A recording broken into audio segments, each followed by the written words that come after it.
ओम सहना भवतु सहनौ भुनक्तु सह वीर्यं करवावहै तेजस्विनावधीतमस्तु मा विद्विषावहै। ओम शांति शांति शांति। ओम सदाशिवसमारंभां शंकराचार्यमध्यमाम् अस्मदाचार्यपर्यन्तां वन्दे गुरुपरम्पराम्। श्रुतिस्मृतिपुराणानाम् आलयं करुणालयम् नमामि भगवत्पादं शंकरं लोकशंकरम्। समस्तजनकल्याणे निरतं करुणामयं नमामि चिन्मयं देवं सद्गुरुं ब्रह्मविद्वरम्। सर्ववेदान्तसिद्धान्त गोचरं तमगोचरं गोविन्दं परमानन्दं सद्गुरुं प्रणतोऽस्म्यहम्। Hari Om, salutations to all. So we saw the three types of Lakshana Vrittis: Jahat Lakshana, Ajahat Lakshana, and Jahad Ajahad Lakshana. In Jahat Lakshana, the literal meaning is completely negated. In Ajahat Lakshana, the literal meaning is not negated, but something else is added to it. And in Jahad Ajahad Lakshana, partly it is retained and partly it is negated. So we saw in terms of Tattvamasi, Mahavakya, it is the third one that will apply, where partly we retain the indicative meaning and we reject the upadhis. That body, mind, intellect of the jiva as well as of the totality are false superimpositions. And hence jiva is equal to Ishvara because essentially both are of the nature of consciousness. Then we saw in 251, the example that is given is of the mud and the pot. Mrit karyam sakalam ghatadi satatam. The pot, the cup, the pitcher, the saucer, all these are different manifestations, appearances of the same cause, which is mud. And just like the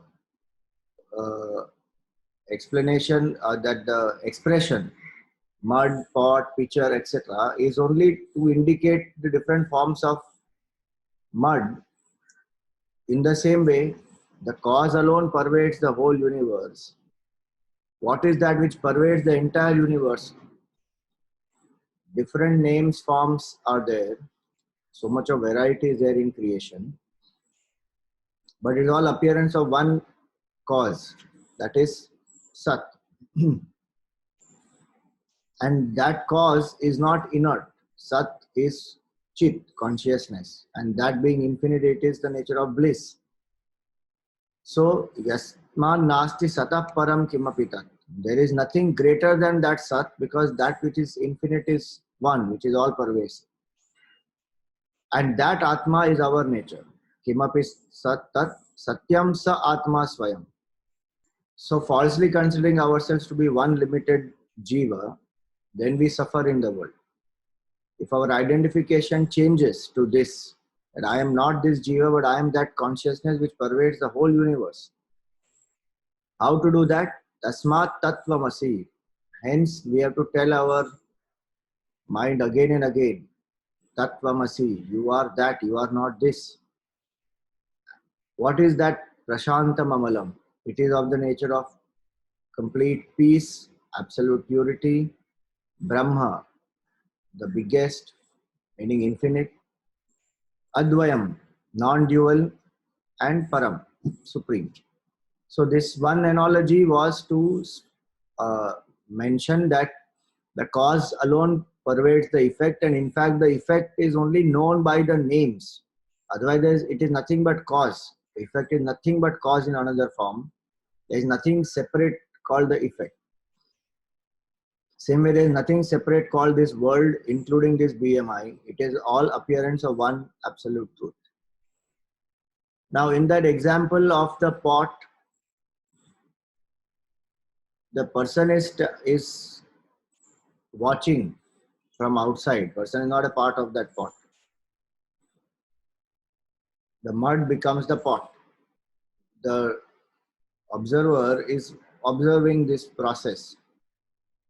So in the next example, that is the example of the dream. That is a more accurate example to explain about this cause appearing as the effect, and how in this dream example we have forgotten the cause because the dream appears so real. So let us see. 252. Nidra kalpita desha kala vishaya jnatradi sarvam yatha mithya tadvadihapi jagrati jagat swajnana karyatvatah yasmadevamidam sharira karana pranahamadhyapyasat tasmat tatvamasi prashantamamalam brahmadvayam yat param. So he says here, Nidra Kalpita Desha Kala Vishaya Jnatradi Sarvam Yatha. In that state of dream, when we go to the, from the waking state, when we go into the dream. So here the word Nidra means that sleep, but sleep literally here means dream. So here sleep does not mean deep sleep. Nidra word here means the dream. So Nidra Kalpita, in that dream what happens? There is a projection. Desha Kala, space and time. Vishaya, all the objects in the dream. And the people in the dream also. The knower of this dream, experiencer of this dream, objects in the dream, all of them, Sarvam Yatha, Mithya. So the sentence is still Mithya, one sentence. Nidra Kalpita Desha Kala Vishaya Jnatradi Sarvam Yatha Mithya. How they are an illusion. In the pot example, that illusion is not explained. In the pot example, it is only the appearance of the cause as the effect that is explained. Here the illusion example, for explaining illusion, this example is given. That how the entire space, time, all objects, everything created in the dream appears very real. But actually it is an illusion. The waker is lying down on the bed, nothing is happening there. It is only the projection in the mind, the whole thing is happening inside the mind. In the same way, Tadvad Iha Api, even in this outer world, Iha means this gross world, waking state world. Because for us this waking state is very real, because the buddhi is active and we come back to the same waking state. So it appears very real, but that's what has to be falsified. This is not real, it only appears real. Tadvad Iha Api Jagrati Jagat Swa Ajnana Karyatvatah. It is a product of our ignorance. Just like in the dream example, the waker is ignorant of his or her true nature, and the waker, using the power of dreaming, assumes the identity of the dream creator, and then projects, the dream creator projects the space, time, objects, the entire dream world, and all the dream characters inside the dream world. And the dream creator further identifies with one character in that dream, saying, "This is me." Now, identifying with that one character, that dream creator has forgotten that he is the dream creator. This dream world is an illusion. And actually, he is not even the dream creator, he is the waker. So, this is a product of ignorance. Not knowing oneself as the waker, projecting oneself as the dream creator, and then the whole dream world. In the same way, here it is. Not knowing ourselves as Brahman and using the power of Brahman, which is my own power, the Maya, I become the Ishvara, then project this whole world, and in that identify with one character, and that one character also will respond to this Jagat by his or her own projections. All this is result of what? The ignorance that I am the waker, I am Brahman. Tadvadihapi Jagriti Jagat Swa Ajnana Karyatvata. It is my own ignorance that is making me do all this. Yasmadevam idam, and when we say that all this is kalpita, it's projected, one generally forgets this body also is a part of that. So the verse clarifies here, Yasmadevam idam sharira karana prana aham adi api asat. Even this body, sharira, the karana, the sense organs, then sharira, karana, prana, the five pranas, aham, the sense of individuality, I, meaning right from the sense of individuality. So ahankar, then buddhi, mana, prana, indriya, sharira. All these also are a part of this illusion. Asat abhi. Hence, tasmat tattvamasi prashantam ambalam. Hence, you are not this. Who are you? The same line as before. You are the absolute peace, purity, Brahman, non-dual truth, which is supreme. So these are analogies and verses meant for nididhyasan, to tell our mind again and again that I am not this, but I am that. Continuing further, Yad bhrantya kalpitam tad viveke tattan matram naiva tasmad vibhinnam swapne nashtam swapna vishvam vichitram swasmad bhinnam kinnu drishtam prabodhe. Now if this is unreal, when will I come out of this? If ignorance is creating all this and this is unreal, then when will this end? So the next verse says that Yatra bhrantya kalpitam tad viveke. What is imagined by delusion, yad bhrantya kalpitam, that upon gaining clarity is understood as not different from the substratum. Tattan matra naiva tad tasmad vibhinnam. Meaning the superimposition is never different from the substratum. Because the substratum is that on which superimposition is there. The snake is not at all different from the rope. The snake is nothing but appearance of the rope. Same way this body, mind, intellect, this world is a superimposition on Brahman. But we have forgotten Brahman. Swapne nashte swapna vishvam vichitram. When this dream ends, meaning when a person wakes up, the entire dream world ends.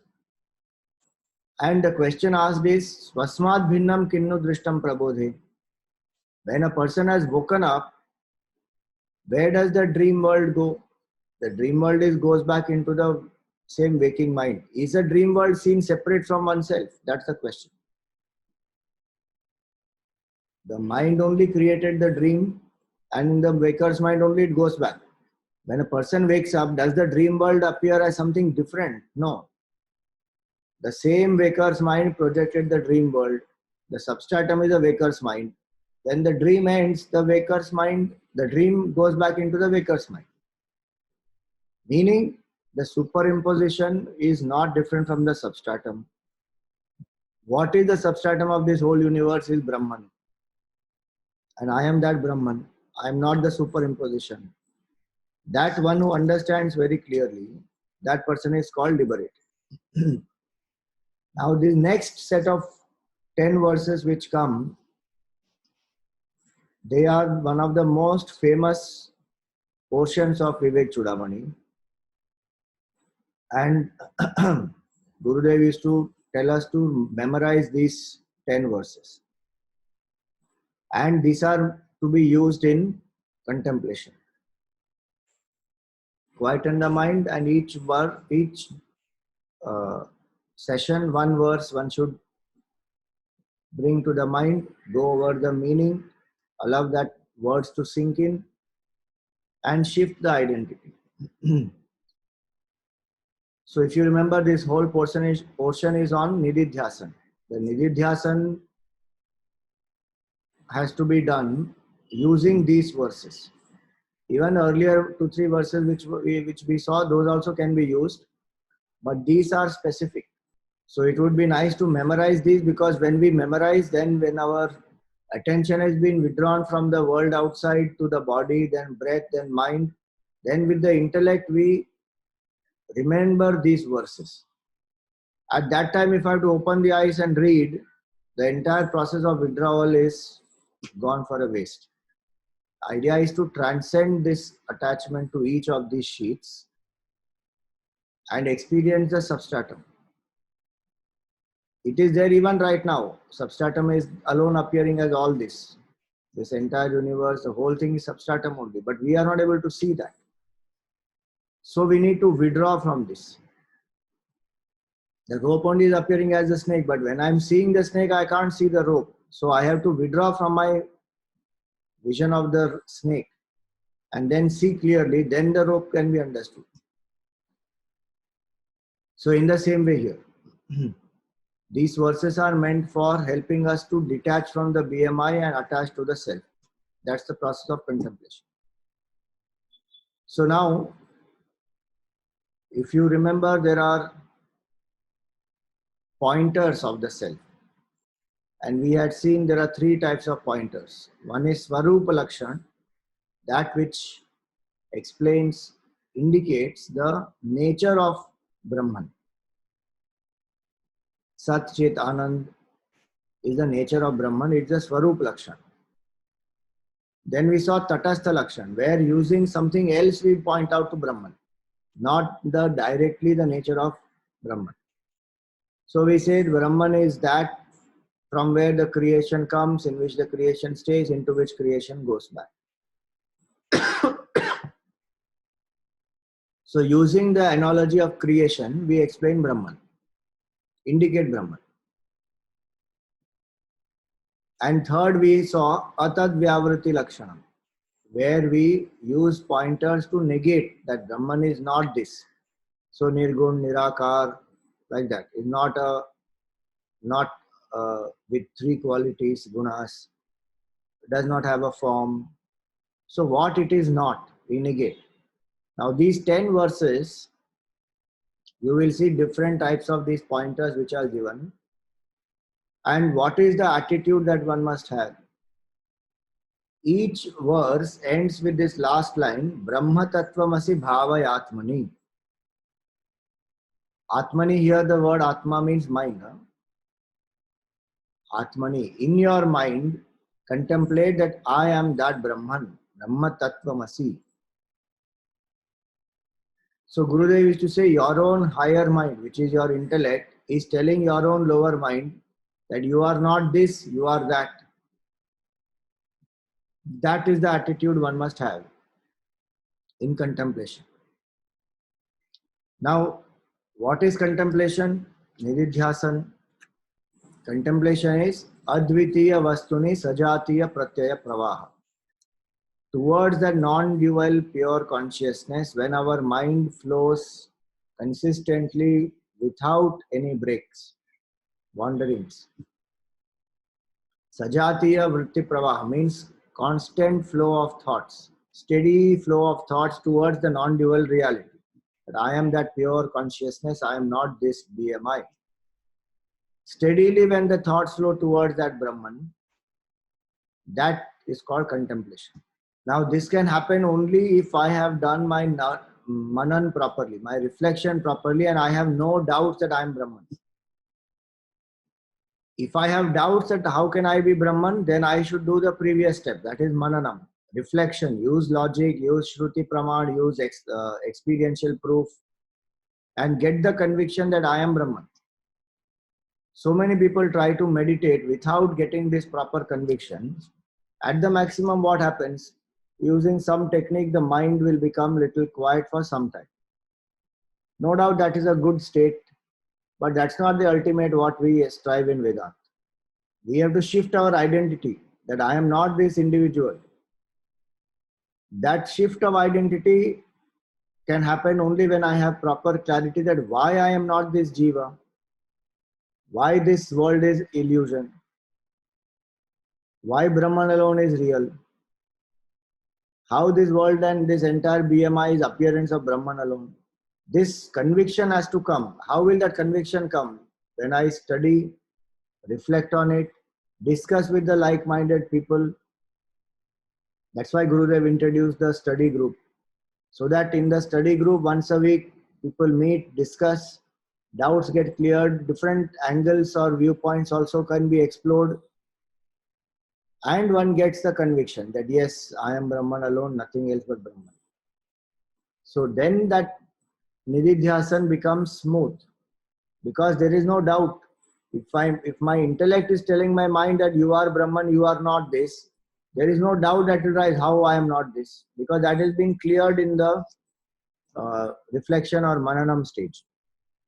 So Shravanam, Mananam, Nididhyasanam, 3 steps, which we have done earlier also. Now here is what is exactly to be done in contemplation. So if you see the commentary of Gurudev in the 4th paragraph, in the 4th paragraph, very nicely Gurudev has explained that just as understanding, jnana, is the function of intellect and feeling, bhakti, is the function of the mind, contemplation, bhavana, is the function of the heart. Heart, what is heart? He explains further. Since the heart is the combination of the mind and the intellect, its function too must be a combination of these two. Therefore, contemplation is, this is the important line, contemplation is feeling fully what you have understood and understanding fully what you have felt. Feeling understanding or understandingly feeling is bhavana or contemplation. Such a nice definition. That there is no disintegration between this mind and intellect. At this moment, there is disintegration. Integration of the body, mind, intellect is actually called yoga, to unite this body, mind, intellect. And one who unites them is a yogi. So what is the purpose of this uniting? That there will not be wastage of energy, there will not be contradictory pulls. One is pulling towards the BMI, other is pulling towards Brahman. So this conflict or tussle will not be there. Because the yogi's mind is purified, what one feels and what one thinks. So one feels for Brahman and one thinks about Brahman, both. Today we may intellectually think about Brahman, but our feeling is for samsara only. We love samsara more than we love Brahman. So when this state is, integrity is reached, that yes, this Brahman, I feel that yes, I am that Brahman. It is not an intellectual information. Today a lot of knowledge we have is remaining here. It has not come down to the feeling level. I still feel I am a jiva. Because the mind is still, attached to sense pleasures, name, fame, power, position, prosperity, so many things it is so much attached to. There is nothing wrong in seeking any of these as a goal in life, at a particular stage in life that one is. But if I define myself with these, that these are what define who I am, how I am, whether how am I successful or not, then I am still attached to that, and my mind feels more for that than for Ishvara or for Brahman. And which is why selfless work, single pointedness, japa, sense control, vrata, niyam, all these are methods so that this mind develops that feeling, that bhavana. Here word bhavana is for the mixture of mind and intellect. So the emotions of the mind. Do I feel that love for the Lord, love for Brahman or the self or Atma, whatever I want to call it? That feeling that I am actually that pure consciousness, if we get that feeling, then the contemplation is steady. Today, even if we try to contemplate, we say Chidananda Rupa Shivoham Shivoham or Brahma Tattvamasi Bhavayatmani. After 2 minutes, the mind all wanders. 2 minutes also, if I can hold on to that, would be great. So the idea here is, how do I develop that feeling? Through all these means. Now this is why those who understand, who practically start applying this, they will understand why there is a need of the form. How will I develop feeling for something which is beyond name, beyond form, beyond attributes? That is Brahman. Supreme Vairagya is required to have bhavana for that nameless, formless, attributeless, pure consciousness. Intellectual appreciation I can have, but feeling for that nameless, formless, attributeless Brahman is not easy to get. For that is where Vairagya is required. So then how will I ensure that I detach from this attachment I have towards the sense objects, people, etc. That is where the understanding of Ishvara and the form of the Lord comes. That infinite pure consciousness, nameless, formless, attributeless reality, manifests in front of us in one form. Whichever form you call it, Rama, Krishna, Durga, Devi, Ganesh, even other outside India forms. You take whichever one, you say Jesus or any form. Whichever form I take, it becomes easy for the mind to connect to that form. Otherwise, we will keep talking intellectual stuff. We say, yes, I am pure consciousness. I am not this body and this world is not real. But as soon as that discussion is over, I go straight into the kitchen and I have to eat some sweet. Because I'm attached to the body, attached to that food. So that is deluding oneself. Those who are seekers who are walking this path, they understand the difficulty. This is the problem. How do I disengage this emotion which is so strongly attached to the worldly things? And please remember, as long as the mind feels for this world, it will be real only. No matter how much I tell my intellect that this is an illusion, the mind says, you can keep telling whatever, I know this is real and I am going to seek my happiness from here on. So it will run only behind the world. Which is why this so much of emphasis on those earlier sadhanas. Karma yoga has to happen. Selfishness has to reduce. Then only the feeling of the purity comes. Then the feeling for Bhagavan comes, because in the pure mind only that devotion will arise. In a selfish mind, devotion will not arise, because selfish mind thinks only about itself, and devotion is to forget oneself and think about the Lord, the beloved. So how it will work? If I am not invoking devotion in my heart, if I am not doing karma yoga, if I am not every day living in sense control again does not mean deny to the senses everything, but nothing on which my happiness depends. Identify all those factors on which my happiness depends, eliminate them. No attachment to those things. That's the way we ensure that the mind and intellect and the senses are trained, and then do the Ishtadevata's upasana.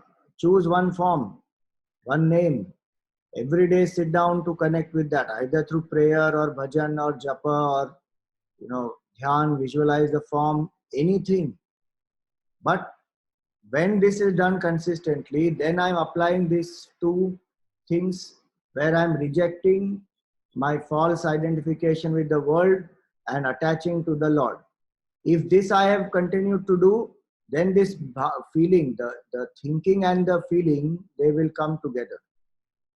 Then this contemplation on this Nirgun Nirakar Brahman will apply. So as Gurudev said, feeling full understanding and understandingly feeling. This integration happens. Then when one does contemplation, each of these words come alive.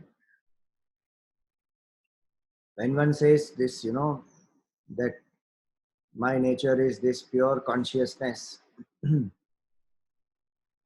what the earlier words, that is, Prashantam, Amalam, Brahma, Param, each of these words, they will become alive.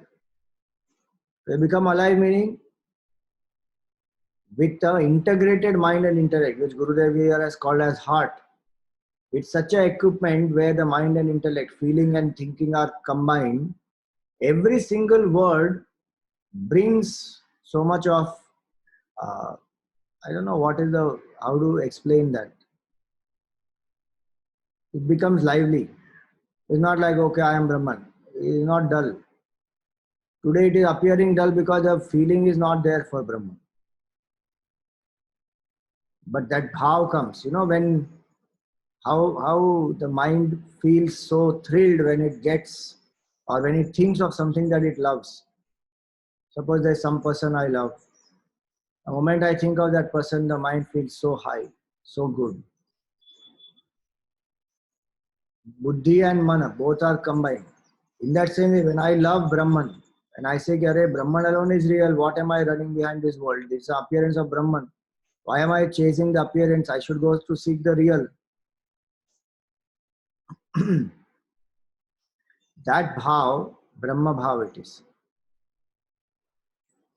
Bhavana for Brahman. You may say, but this is contradictory. Brahman is beyond bhavana and you want to have bhavana for Brahman. Arey, but we need bhavana for Brahman for the reason that our bhavana right now is for the world. Our feeling is for the world right now. That has to go. That can go only by feeling for Brahman. And the contemplation there is that Brahman is beyond bhavana, so I will also ultimately transcend the state of this body, mind, intellect. Having integrated it, I transcend it. So it is a step in between. Like using the ladder only, we go beyond the ladder. Same way, using this feeling that I love Brahman, and that brings single pointedness, intensity that makes us want to contemplate. All these are implications of that feeling for Brahman. If you say not Brahman, Ishvara, whichever one. When I love, then mind is eager, my mind looks forward. But when I love is not there, then I have to push myself, or sit and meditate. There also one will keep seeing how much time over. So that joy is not there. When the feeling comes, then the joy also comes. One sits, one happily meditates, one does. And because one is doing out of that feeling, one experiences the joy, the mind will want to do it again. So one doesn't have to push oneself. So that is an important part. So these 10 verses now, they are meant for this contemplation. And what is contemplation? Gurudev just spoke about it here. Now, one important thing in contemplation is, from technical standpoint, when we say Nididhyasan creates Atma Vasana, Brahma Vasana, and that Brahma Vasana destroys the Vishaya Vasana, Deha Vasana. Every action we know creates a Vasana. This will create the Sattvic Vasana. Contemplation will create the Sattvic Vasana. And when it is creating the Sattvic Vasana, that Sattvic Vasana will destroy our Vishaya Vasana. So we say Atma Vasana destroys Anatma Vasana. That I am this body, mind, intellect, this Atma Vasana will destroy that. This world is real, the sense objects have happiness, it will destroy all these notions. Depends on how intensely I feel for this, ki yes, I am Brahman, and steadily contemplate and let go of the other aspects. So now let us see. As I said, each of these lines are pointers, negating pointers or indicative pointers. 254. Jati niti kula gotra duragam Nama Rupa Guna Dosha Varjitam Desha Kala Vishayati Vartiyad Brahma Tattvamasi Bhavayatmani. So he says Jati meaning the caste, Niti, the creed, Kula, the family, Gotra, the lineage, Duragam. Brahman is that which is beyond these four. Brahman does not have a caste, Brahman does not have creed, does not have a Kula, does not have a Gotra. Gotra means we are supposed to be the descendants of the great rishis, Sapta rishis. So we will have a Gotra, like Kashyap Gotra, the name of a Gotra, name of the rishi. They are supposed to be descendants of one of the 7 rishis. So each family will be having one Gotra. This is my Gotra. So this is, as far as the birth is concerned, connected to the body. Brahman does not have any body. So the first line negates the identification with the body, because body is born, and then where it is born, based on that will be the Gotra, Kula, Jati, Niti, all that. Now many people think that what is all this, and this is one of the problems of Hindu culture, Jati, Niti, Kula, Gotra. See, exploitation of a system is a problem of the people and the greed that they have. We have to understand the beauty of that system and why that system was created, because then we understand the importance of that. So Jati, meaning the caste. The caste is, there are 2 aspects to this. One is the karma part, that why is somebody born in a particular community, in a particular family, to particular parents. That is to exhaust certain karmic things, one is born like that. And the second is, the person may be born in a particular community, but that does not make that person of that temperament. Like a Brahmin son can be a Brahman, but need not also be a Brahman by temperament. For some karmic reasons, that Jiva has come here to exhaust some karmas with that community, with the parents, with that country. So birth is always the secondary criteria. The main criteria is guna and karma. Janma is the secondary criteria, and Janma is also based on karma. But that does not necessarily indicate the temperament of that person. So in our country, this was followed for a long time, that the person could be born in any community, any caste, but the person chose the profession according to their temperament, which is what today we do or not. We go for aptitude test and then we find out, okay, what is the temperament of this person, and then let the person choose career according to that. What is wrong in that system? There's nothing wrong. But when this system gets exploited and there is a superiority complex that comes, that a Brahman is superior, a Shudra is inferior, and then the system is by birth, that whoever is born as in a Brahman family is a Brahman, then that is the exploitation of human mind. System is not created like that. Bhagavan, to, if you see our Vedas, they are written by Veda Vyasa. Who is Veda Vyasji? He is the son of a fisherwoman. Nobody rejected him. So many examples one can give like that, of people of different communities who have, according to their temperament, done great work. And our Hindu culture has accepted all that also, because that is the original idea, that nobody is inferior, nobody is superior. Each one has their own place in the world. So many people criticize, they say when we quote the Purusha Suktam and we say that the Brahmana is the head, the Kshatriyas are the chest and the hands, the Vaishyas are the stomach, and the Shudras are the feet. They say, what is this? You have made Shudras the feet. This is discrimination. Are feet not important to walk? Without feet, one will walk anywhere. And when we bow down, we touch somebody's head or we touch somebody's feet? We touch the feet. So where is the question of feet being inferior to the head? That is all human creation. Human being wants to exploit people and destroy something, then they will create all this. The whole body is sacred to us.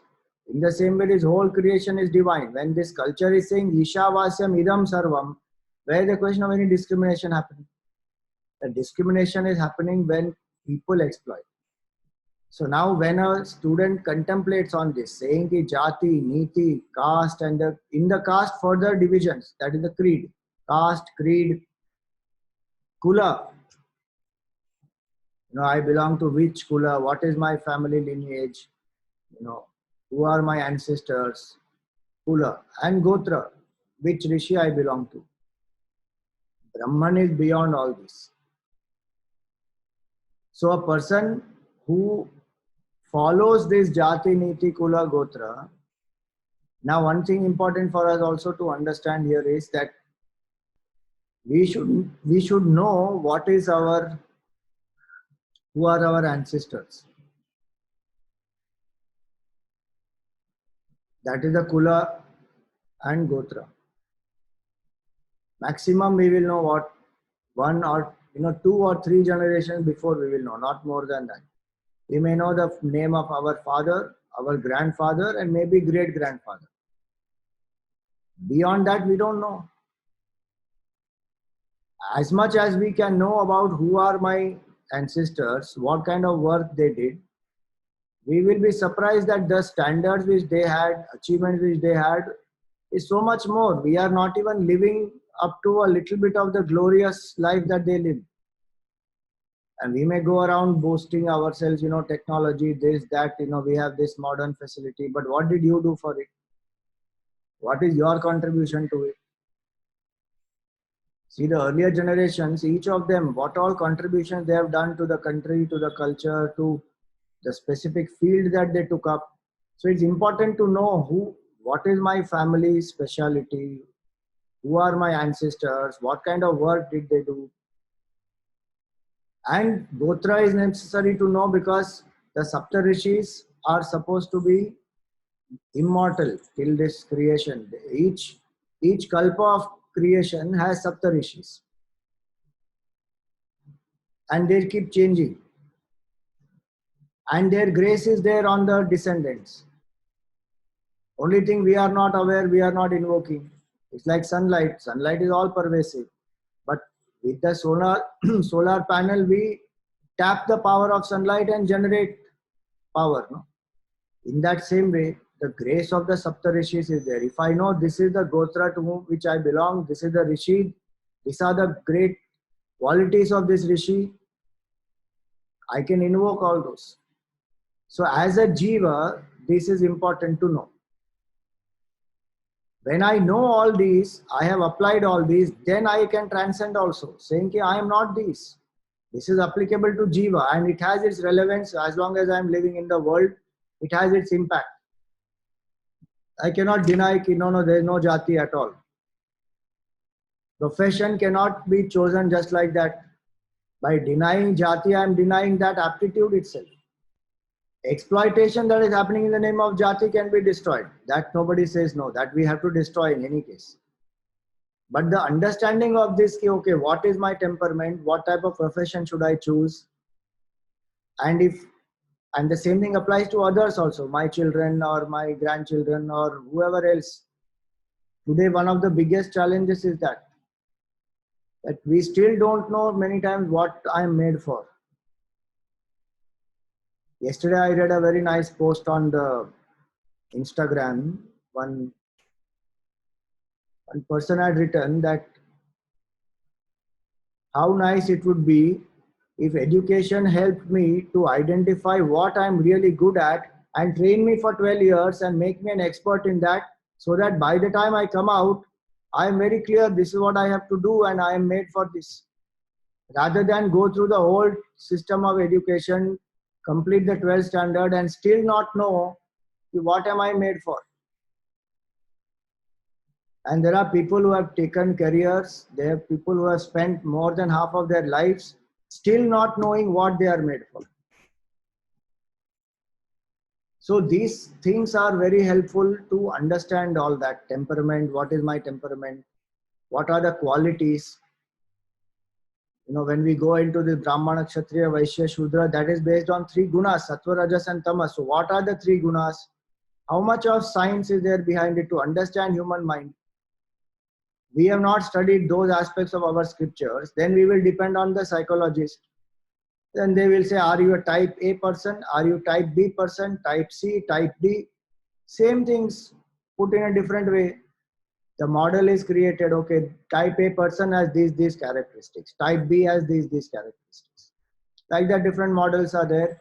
All of them are telling what type of a person you are, what do you really value, what makes you come alive, where is your interest not there. It makes one clear like that. Same thing here.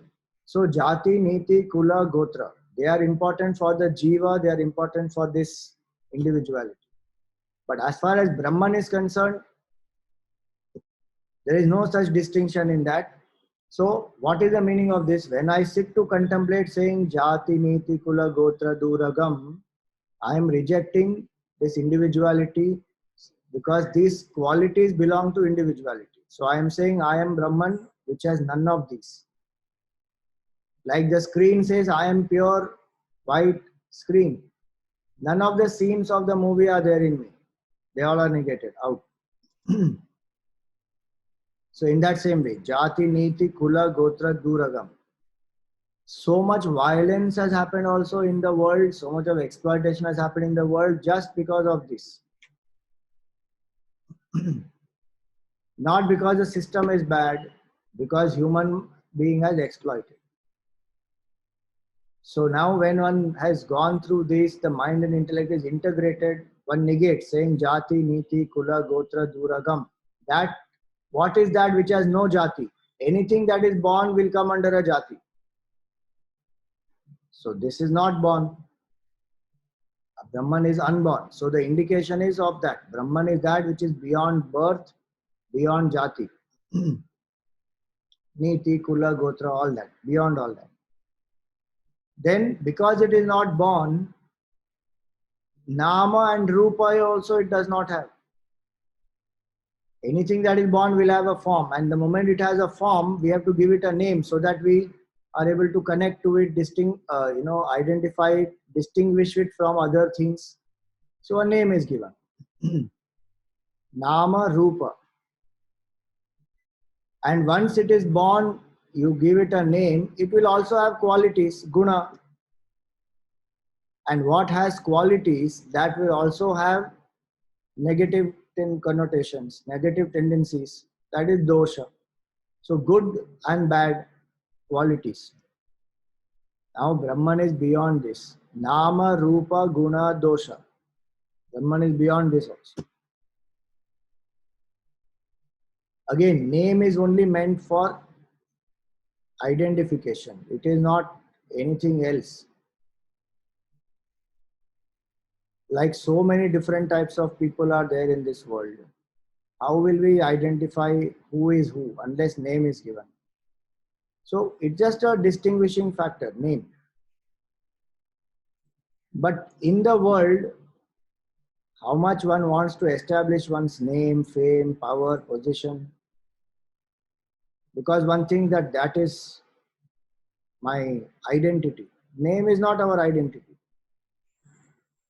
Even this Rupa, this form is not our identity. But this form belongs to 5 elements. And what belongs to 5 elements, that is being given a label. So how am I the label? How am I the five elements? I am not any of these. Rupa is made up of five elements. We saw no, the Annamaya Kosha and how it is born from food, it's sustained by food, goes back to food. That is this body, Rupa. Space, air, fire, water, earth. Five things make this body. So now how can I be just an assemblage of five elements? And that five elements assemblage is given a name. Mr. So and so. How can I be that? So it says Nama and Rupa. Both these I am not. And this Nama and Rupa is the gross body. In that gross body, the mind is functioning, and the mind has what? Guna and dosha. Good qualities, bad qualities. So this negates the body, this negates the birth, this negates the qualities of the mind also. Guna, dosha, varjitam. It is beyond this, free from this. And then what about the outside world? You are negating this body, birth of this body, and the qualities of this mind. What about this world? When this gets negated, the world also gets negated. How will this get negated and world remain? For whom the world remains? For nobody. That individuality only is negated. How the world will remain? So the third line says, Desha Kala Vishaya Ativartiyad. Desha Kala Vishaya, space, time, objects is the description of the world. Brahman is that which is beyond space, time, objects. Brahma Tattvamasi Bhavayatmani. So Desha means space. Why is Brahman beyond space? Space is that which is the closest to Brahman. Closest pointer to Brahman is space, because space also is formless. Space also is all pervasive. But Brahman is not space. If you remember this, we have done earlier, that space is inert, one. Two, space changes. Three, the space of the waking state and the space of the dream state are different. And in the deep sleep, there is no space at all. So space is a projection of the mind. As long as the mind is there, space is there. Mind is not there, space not there. Gone. So Desha, Brahman is beyond. Brahman is present even when the mind is absent. So forget what about space then. Space depends on mind, but Brahman doesn't depend. In the absence of mind also Brahman remains. So Desha, Kala, time also is same way, projection of the mind. And Vishaya, all different objects limit each other. Brahman is that which is common presence in all. So Desha, Kala, Vishayati, Vartiyat. What does this mean? I as pure consciousness, I am beyond time, I am eternal, all the time present. Meaning, this negates death. Jati Niti Kula Gotra Duragam negates birth. No birth, that which is birthless. Nama Rupa Guna Dosha, that negates all the other changes. Desha Kala Vishayati Vartiyat, it negates death itself. That which is not affected by space, that which is not affected by time, eternally present, and not affected by objects, because it is infinite. Objects limit each other. So this book limits the flask limits the computer. Each of them limit the other. Their qualities also are different. But Brahman is same in all of them, because it is infinite presence, pure consciousness. So Desha Kala Vishayati Vartiyat, it is that which negates death also. And that Brahman which is birthless, changeless, deathless, Tattvamasi. My own intellect is telling my mind, that Brahman is your true nature, Tattvamasi, Bhavaya Atmani. Meditate on this again and again. Reflect on this, that I am this, I am not this body, mind, intellect, I am this pure consciousness. So that's where we stop for today. And what I am going to do is Gurudev's lectures on these 10 verses. We will try and cut it out from the Vivek Chudamani, and I will put it on the drive. So till we meet next time, you can go through these talks of Gurudev so that we understand these 10 verses better and we can grasp these and use in our daily contemplation. I will also try to find out if we have a recording of guided meditation which I have done on these verses. If we have the audio files, I will try to put those audio files here in our drive. So then you can actually use this for, follow the instructions, withdraw the mind, sit quietly, and use these verses for contemplation. So both these I will do in 2-3 days time, because we need to identify, cut it. So in 2-3 days we will upload this and then you can use them. Right. Any questions, you are welcome to ask. So the question here is a long one. So there are different points to understand in this question. If Shravanam is done correctly, it will give Jnanam, not because Shravanam is done correctly. Because the Chitta Shuddhi is there, Chitta Ekagrata is there, then the Jnanam will arise. In a mind which is pure, in the mind which is single pointed, that mind, when it listens to Vedant, Brahma Jnana will happen then and there. For that person, Manan and Nididhyasana is not required. But when the Chitta is not so pure, identification is still there, then Manan and Nididhyasana are required. Now, in spite of Manan and Nididhyasana, why result is not happening? Because Chitta is not pure. If Chitta Shuddhi is there, result will be instant.